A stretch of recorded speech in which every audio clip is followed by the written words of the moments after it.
Shalom semuanya, selamat datang di Sanur Podcast. Tempat seru kita ngobrolin hal-hal inspiratif dan membangun iman. Saya Jessica, Dan saya Rita. kami dari Sanur FM, Son of Your Life. Nah, di episode kali ini kita punya kesempatan yang sangat istimewa karena kita akan ngobrol langsung dengan Bapak Ignatius Kardinal Suharyo dari Keuskupan Agung Jakarta. Dan Jess, ternyata temanya keren banget loh. Anak muda jadi kudus, siapa takut? Teman-teman pasti kenal dong ya dengan sosok Carlo Acutis, anak muda dari Italia yang mencintai Tuhan dan Bunda Maria serta hadir dalam Ekaristi Kudus. Gak lupa, Carlo Acutis itu sering banget berderma bagi orang-orang yang miskin. Dan juga, ia juga membuat website tentang mukjizat Ekaristi, sehingga ia dikelari sebagai Santo Pelindung Internet.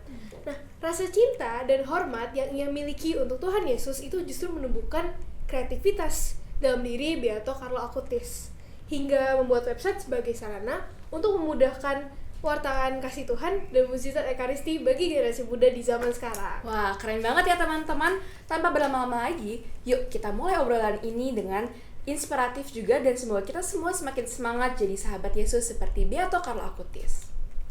Selamat pagi Bapak Kardinal, terima kasih karena telah berkenan hadir bersama kami hari ini.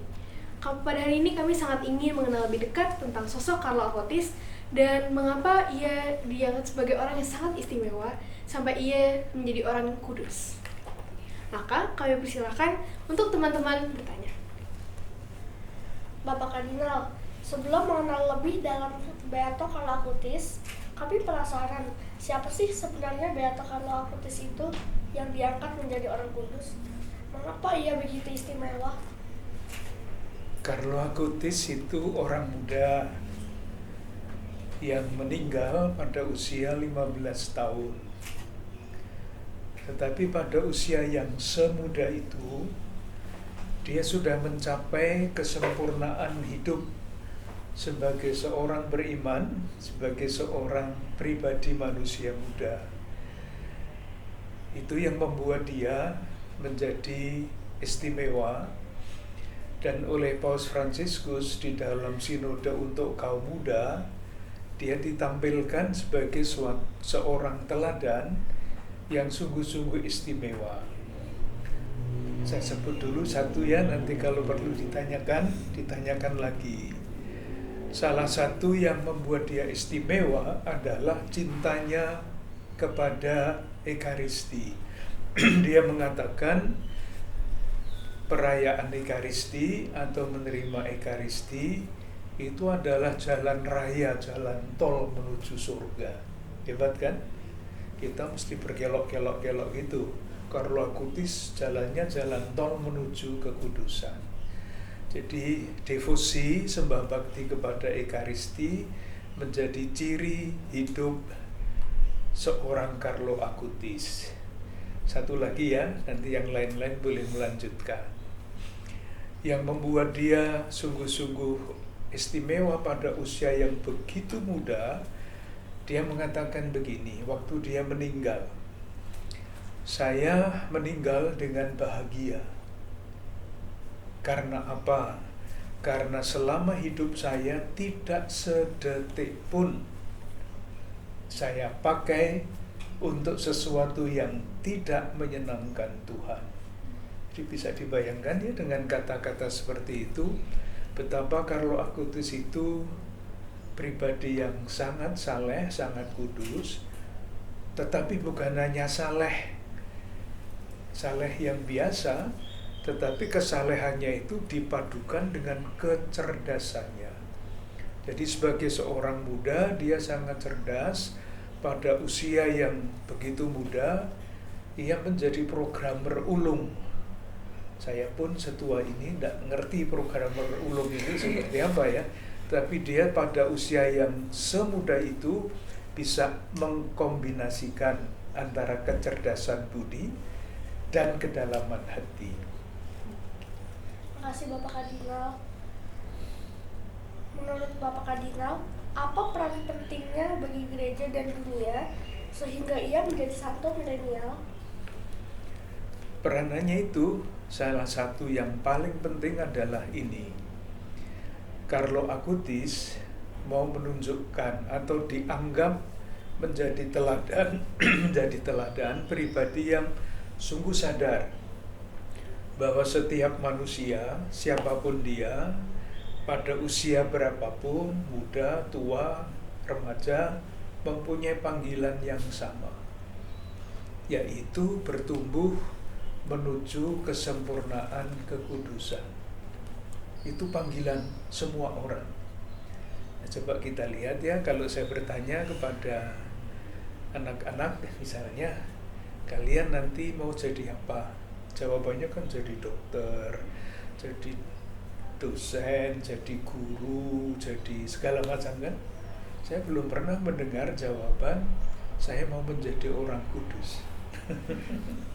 Nah, Carlo Acutis itu mengajak kita untuk pertama-tama mengatakan sadar bahwa saya, siapapun, Kai yang berusia masih sangat muda, teman-teman, itu panggilannya sama, menjadi orang kudus, menjadi seperti Kristus. Perkara jalannya menjadi dokter, menjadi guru, menjadi segala macam, itu oke. Tapi semuanya itu bukan tujuan. Semuanya adalah jalan menuju kekudusan. Bapak Kardinal.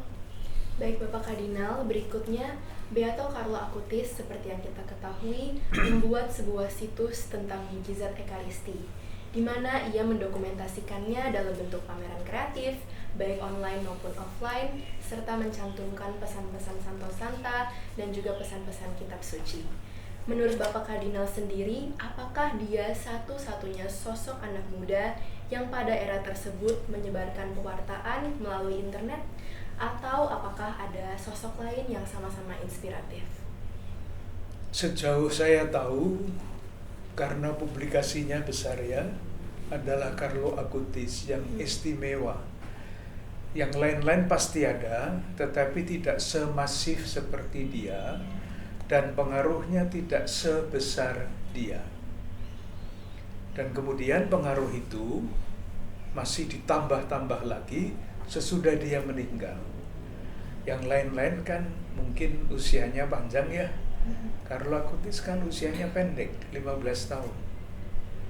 Dan pada usia 15 tahun, sesudah hanya 15 tahun, dan dia mulai bicara tentang Ekaristi, itu pada waktu dia mulai ke gereja setiap hari, pada usia 8 tahun. Jadi periode waktunya itu pendek, 7 tahun. Selama 7 tahun itu dia membuat sesuatu yang sungguh sangat luar biasa. Yang lain-lain pasti ada, paroki-paroki sekarang juga membuat macam-macam hal yang berkaitan dengan itu. Tetapi tidak sedahsyat Carlo Acutis, yang sejak 8 tahun, coba silahkan membayangkan anak 8 tahun, Kai usia berapa sekarang? 11 tahun. 11 ya, jadi masih adiknya Kai. Dia sudah mengatakan begini pada usia 8 tahun. Rahasia saya adalah berbicara dengan Yesus setiap hari. Coba bayangkan. Itu kalau tidak mempunyai anugerah istimewa tidak mungkin seperti itu. Itu yang membuat Carlo Acutis menjadi istimewa, dipilih secara istimewa oleh Tuhan, menerima pilihan itu, mengembangkannya dengan kemampuan kecerdasannya dan kedalaman imannya. Dan nanti akibatnya panjang, sampai sekarang ada mukjizat karena dia dan sebagainya. Yang lain-lain kan tidak. Baik, terima kasih Bapak Kardinal. Baik Bapak Kardinal, seperti yang kita ketahui, salah satu highlight dari kehidupan seorang Carlo Acutis itu adalah cara pewartaannya yang memanfaatkan teknologi. Menurut Bapak Kardinal sendiri, apakah cara pewartaan tersebut mendobrak tradisi gereja tentang tata cara pewartaan? Contohnya misalnya gereja menjadi lebih ramah dengan dunia digital. Pasti, sebetulnya gereja sadar itu sudah lama. Tapi biasanya kesadaran itu kan diwujudkannya kan pelan-pelan dan kadang-kadang banyak hambatan ya. Gereja sadar betul mengenai alat-alat media modern itu sudah sejak tahun 60-an. Carlo Acutis kan baru lahir tahun 1991 ya. Ini gereja sudah resmi menyatakan di dalam suatu dokumen Konsili Vatikan kedua mengenai alat-alat komunikasi modern mesti menjadi alat-alat pewartaan.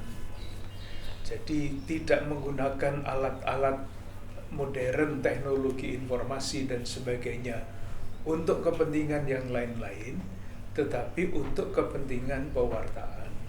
Dan Carlo Acutis menggunakan itu secara sangat masif, sangat dahsyat dan sangat istimewa. Kemajuan teknologi sekarang ini kan banyak yang digunakan untuk macam-macam hal ya. Kita kenal judi online, itu kan menggunakan teknologi informasi. Itu merusak atau apa itu? Pinjaman online membuat orang rusak karena mau menjadi tiba kaya dan sebagainya. Carlo Acutis menggunakan itu khusus untuk pewartaan tentang Ekaristi dan konsekuensi bagi kehidupan orang beriman. Itu tadi dia mengatakan Ekaristi adalah jalan tol menuju kekudusan, menuju surga. Boleh saya ngomong sebentar tentang itu? Ya, Jadi Ekaristi itu tidak sekedar ikut misa, mendengarkan sabda Tuhan, mendengarkan khotbah, dan menerima komuni. Itu iya, upacaranya memang seperti itu. Tetapi inti Ekaristi, kalau kita mengikuti Ekaristi, itu kita dijadikan semakin serupa dengan Kristus, roti Ekaristi. Jadi tidak sekedar merayakan Ekaristi, tetapi merayakan Ekaristi membuat kita menjadi semakin serupa dengan Kristus, roti Ekaristi.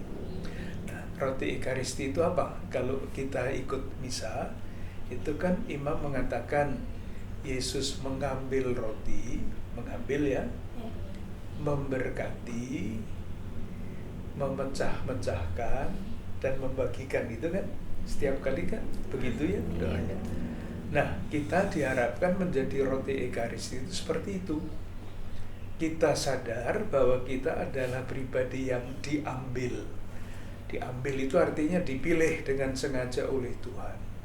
Jadi hidup adalah anugerah, bukan milik saya. Hidup itu anugerah Tuhan. Dan sebagai anugerah Tuhan, kita diberkati.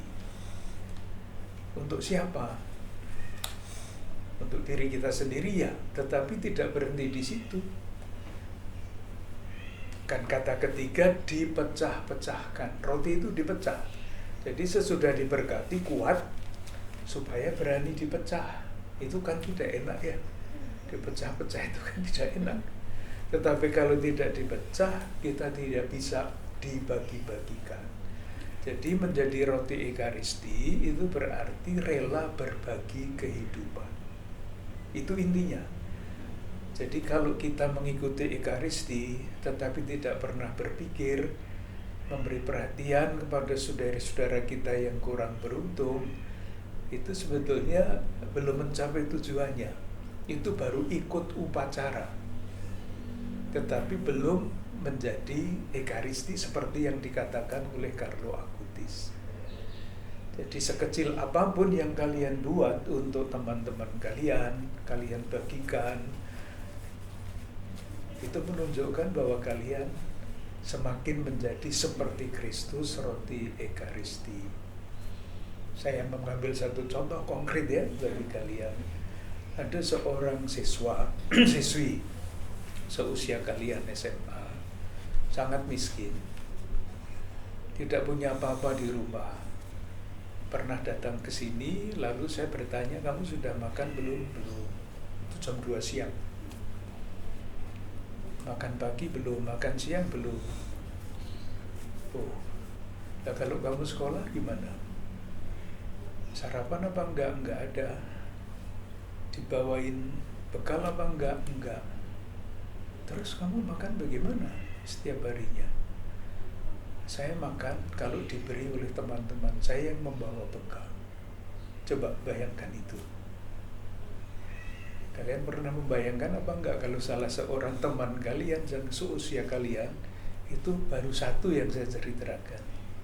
Waktu itu saya ajak makan di sini dan saya sangat kagum karena tidak satu butir nasi pun tersisa. Jadi dia begitu menghargai makanan karena satu dia menerima dari temannya, yang kedua dia tidak mau membuang-buang sekecil makanan apapun karena bagi dia butir nasi satu itu berharga. Itulah yang namanya menjadi serupa dengan Kristus roti Ekaristi. Baik, terima kasih Bapak Kadinal.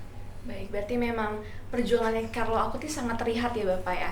Dan juga begitu besar dampaknya yang diberikan kepada generasi muda terutama lewat dunia digital.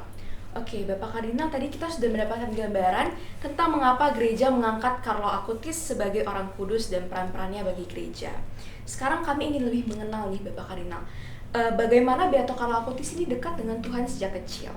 Kini kami persilakan teman-teman untuk menyampaikan pertanyaan kepada Bapak Kadinal. Saya kira sudah selesai. Bapak Kadinal, mungkin bisa beri gambaran kepada kami bagaimana sih perjumpaan Beato Carlo Acutis dengan Tuhan? Nah, itulah yang harus ditanyakan kepada Carlo Acutis ya.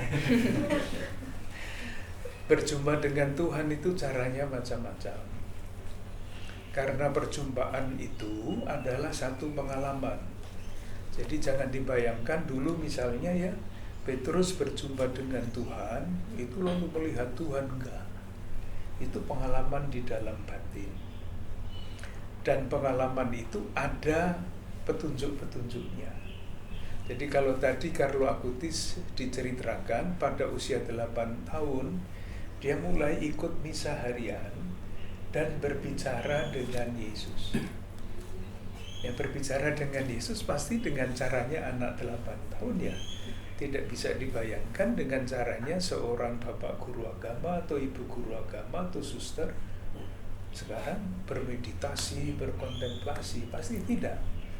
Tetapi berbicara seperti anak kecil, misalnya, Tuhan, saya mohon supaya sedetik pun dari hidup saya tidak ada yang tidak menyenangkan Tuhan. Cukup.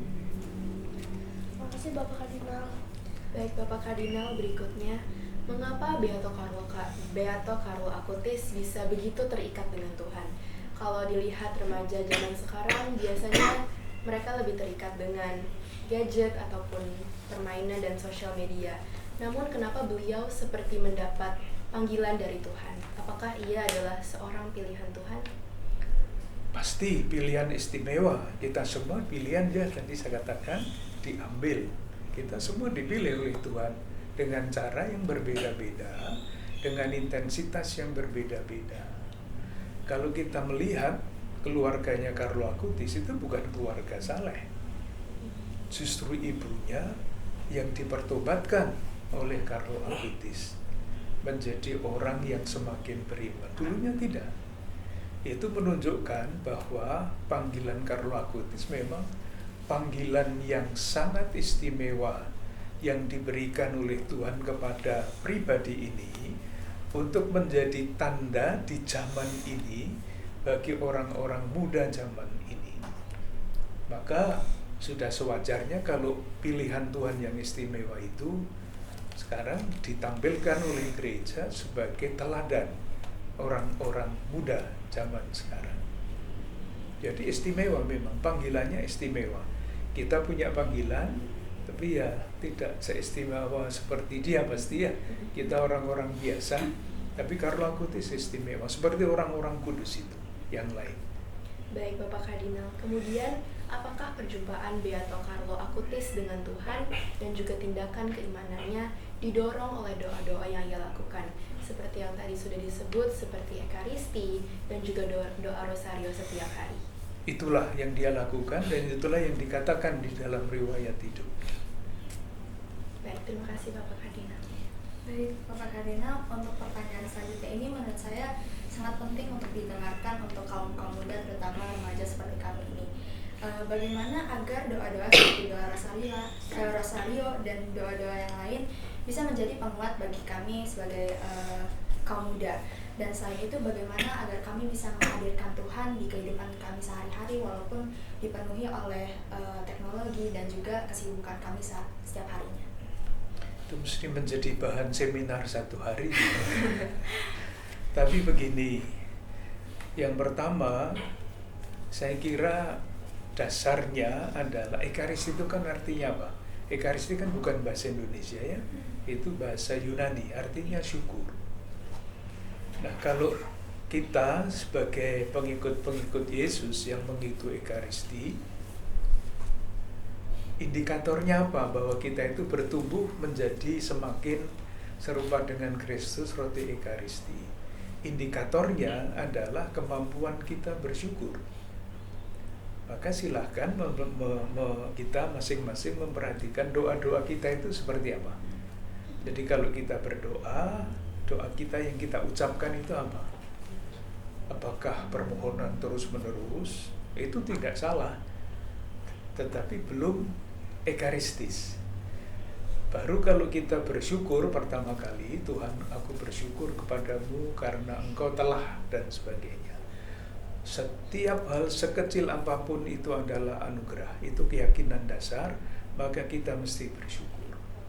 Itu satu, indikatornya salah satunya itu.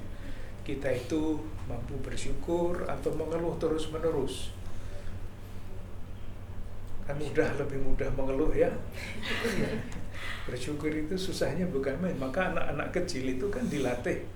Sejak anak-anak kan dilatih, betul ya kayak oleh orang tuanya, oleh kakaknya kan. Ayo berterima kasih gitu. Dikasih permen tidak langsung dimakan sendiri kan. Diberitahu, ayo terima kasih dulu pada yang ngasih. Itu kan latihan untuk bersyukur sebetulnya. Dan ketika pribadi kita semakin, usia kita semakin banyak, kalau kita menerima sesuatu diam saja itu kan orang tidak tahu terima kasih, itu kan bukan pujian itu kan. Maka kita bertumbuh menjadi pribadi-pribadi yang bersyukur itu satu.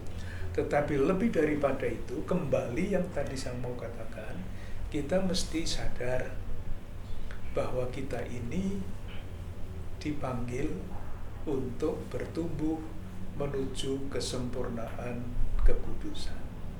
Itu mesti disadari sebagai jurus dasar. Kalau kita tidak punya sikap itu, nanti hidup kita kemana-mana nanti. Itu satu. Yang kedua, kita kan punya waktu 1 hari 24 jam ya sama. Coba sekarang dihitung berapa jam untuk belajar, berapa jam untuk apa. Ada enggak waktu setengah jam setiap hari atau 1/4 jam saja setiap hari untuk diam? Diam. Apa? Jarang ada waktu untuk Nah, bisa diam. itu persis kesulitan manusia zaman sekarang, sibuk ke sana, sibuk ke sini. Kalau diam sebentar sudah pikir ini kurang itu. Tidak berani diam. Padahal salah satu jurus untuk menuju pribadi yang dewasa adalah mendengarkan suara batin. Kalau kita tidak bisa diam, ribut terus di batin ini. Masih mau beli ini, masih mau kerjakan ini, mau masih itu. Tapi kalau tidak memaksa diri 1/4 jam lah sekurang-kurang minimal untuk diam, hening itu pun sudah susah. Untuk mendengarkan suara batin saya, misalnya caranya ya yang disebut kalau di dalam latihan rohani itu eksamen konsiensi, memeriksa batin. Apa yang saya kerjakan hari ini sejak pagi sampai malam? Apakah saya mulai hari saya dengan doa syukur, misalnya masih diberi kesempatan untuk hidup, diberi kesempatan untuk sarapan, untuk segala macam ya. Terus dilihat di sekolah tadi saya buat apa, apakah mengganggu-ganggu terus Bapak Ibu guru yang mengajar atau apa. Dilihat sampai akhirnya kalau memang sudah sampai pada 1/4 jam atau setengah jam kalau mau, itu lalu pertama bersyukur lagi atas semua hari yang sudah dijalani, mohon pengampunan atas semua yang sudah dilakukan tidak berkenan kepada Tuhan, mohon damai supaya bisa tidur dengan nyenyak, besok bangun lagi. Kalau ada 1/4 jam, setengah jam setiap hari seperti itu, saya yakin dengan sendirinya kita akan berjalan di jalur yang benar. Baik, terima kasih Bapak Kardinal. Namun berikutnya, seperti yang kita ketahui tadi yang juga udah dikatakan sebelumnya, kalau misalnya Beato Carlo Acutis itu bukan hanya menekuni perayaan Ekaristi, tapi dia juga merupakan pribadi yang murah hati dan juga perhatian kepada orang-orang yang membutuhkan dan tidak mampu. Nah, menurut Bapak Kardinal sendiri, kira-kira apa faktor yang membentuk Beato Carlo Acutis sehingga menjadi pribadi seperti ini? Apakah mungkin karena lingkungan atau bacaan atau hal yang lainnya? Ya jawabannya jelas kan, dia Rasul Ekaristi. Tadi apa Ekaristi itu? Sadar bahwa dirinya dipilih Tuhan, bersyukur bahwa dia berkati, berani dipecah-pecah, dan akhirnya berbagi kehidupan. Jadi tandanya bahwa kita sungguh-sungguh bertumbuh di dalam di dalam kesadaran bahwa saya akan menjadi seperti Yesus roti Ekaristi, indikatornya. Jadi bisa dilihat buah-buahnya.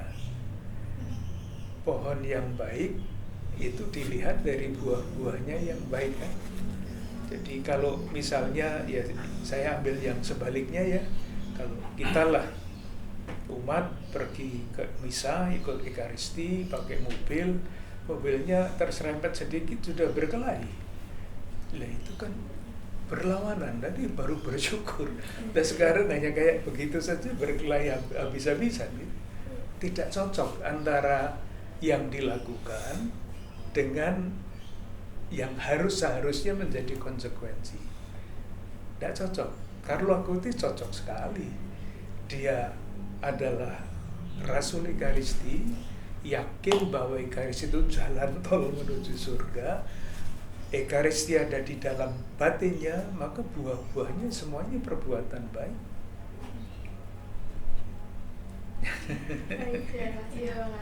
Baik, terima kasih banyak Bapak Kardinal. Berarti memang Ekaristi itu bukan hanya tentang perayaan saja ya Bapak Kardinal, tetapi harus kita maknai, ada makna di dalamnya yang harus kita betul-betul pelajari, karena pun kita sebagai remaja, sebagai pelajar juga kita bisa melakukan hal itu dari aksi-aksi kecil seperti di lingkungan sekolah, di lingkungan rumah seperti itu. Dan tentunya juga Beato Carlo Acutis dapat menjadi inspirasi bagi kita semua, terutama generasi masa sekarang, dan juga untuk semakin dekat dengan Tuhan dan juga melayani ya Bapak Kardinal ya. Mantap. Terima kasih Bapak Kardinal. Mari ya. Selamat ya, selamat melanjutkan tugas. Wah, teman-teman, luar biasa ya apa yang bisa kita pelajari dari Beato Carlo Acutis. Dan cerita Bapak Ignatius Kardinal Suharyo, kita menjadi lebih dekat untuk mengenal sosok Carlo Acutis itu sendiri melalui aksi-aksinya dan bagaimana kita bisa hidup kudus dengan cara kita sendiri di zaman sekarang. Betul, terima kasih banyak kami ucapkan kepada Bapak Ignatius Kardinal Suharyo yang sudah berkenan memberikan waktu, mengajar dan memberi inspirasi bagi kami semua. Teman-teman, yuk jadi influencer Tuhan seperti Beato Carlo Acutis. Melalui cinta pada Ekaristi, tindakan baik, tekun berdoa, dan membaca kitab suci. Terima kasih sudah mendengarkan Sanur Podcast. Saya Jessica. Dan saya Tita. Kami dari Sanur FM, Son of Your Life. Terima kasih dan Tuhan memberkati.